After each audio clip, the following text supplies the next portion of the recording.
Hello and good morning, dear students. Hope you all are well. As we are moving on with our fourth chapter of science, it's metals and non-metals.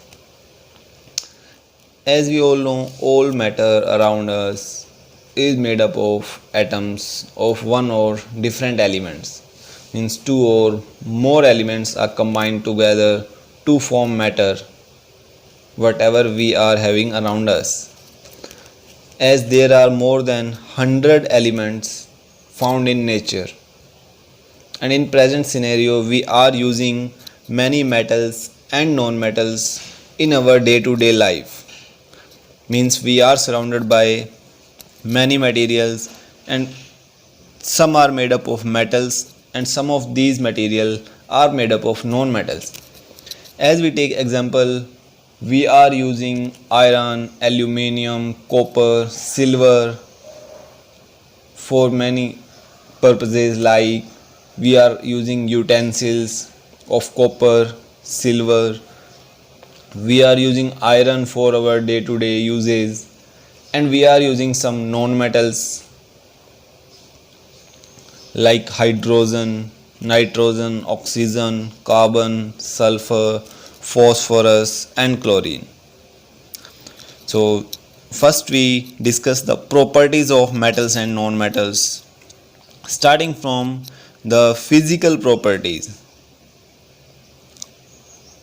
So the first physical property is luster, second one is malleable, ductile, sonorous, good conductors and hardness. So what is physical property? Physical property is a property of a substance that can be observed without changing the substance into another. Means without making any change in any substance or in any material, we study the properties of that one are called physical properties. Means without changing the substance into another substance. So the first one is luster. As luster means metals have a shine and reflects light, whereas non-metals are dull. Means the metals have a property of shining, so the shining property is called luster, and whereas the non-metals are dull means non-metals do not reflect or shine. The examples are gold, silver, aluminium have luster, have shiny property, whereas iodine being a non-metal also shine. All non-metals do not shine except iodine. Only iodine is a non-metal which show luster property. The second one is malleable. Metals can be converted into flat sheets, and this property is called malleability. Whereas non-metals cannot be converted into sheets. Example, iron and aluminium sheets. Iron and aluminium are metals, and we are able to convert iron and aluminium metals into long sheets. Long and thin sheets can be converted, can be made from iron and aluminium, but non-metals cannot be converted into thin sheets. Moving on to the third property, ductile. Metals can be pulled into long wires. As we are using iron wires, we are using copper wires, aluminium wires for our daily life uses.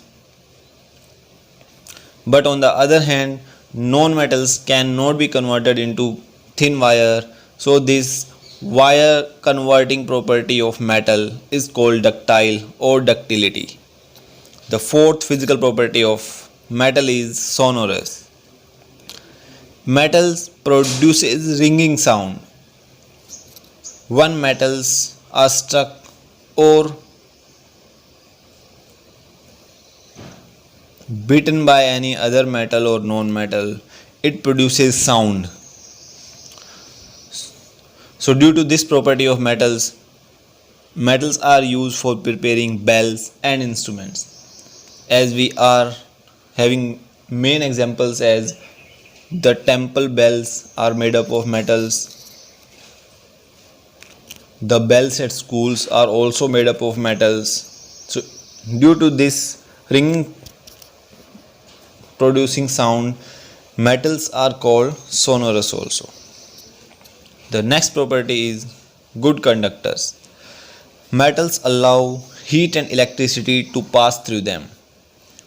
So, due to this property, metals are called good conductors, whereas non-metals do not allow heat and electricity to pass through them.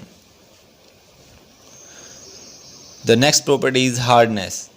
Metals are hard as they can be beaten by hammer, but coal is a non-metal which is brittle and breaks into small pieces on beating. So then this property tells us that metal when heated or beaten cannot break, but coal is a non-metal, and we get the result as that non-metals are brittle, and when we hit the non-metals with any hammer or stone,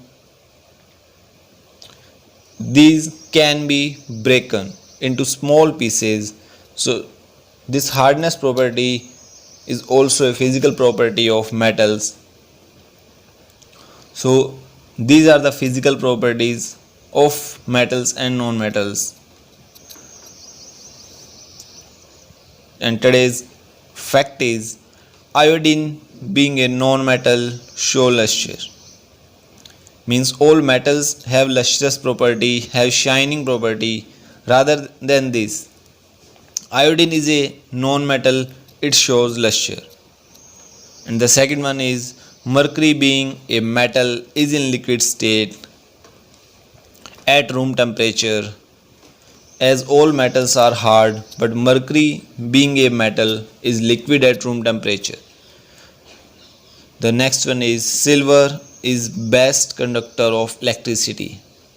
Then you may have a question that if silver is best conductor of heat and electricity, why are we using other metals in making wires? The reason is silver is very costly, so that's why we are using other metals which are cheaper than silver.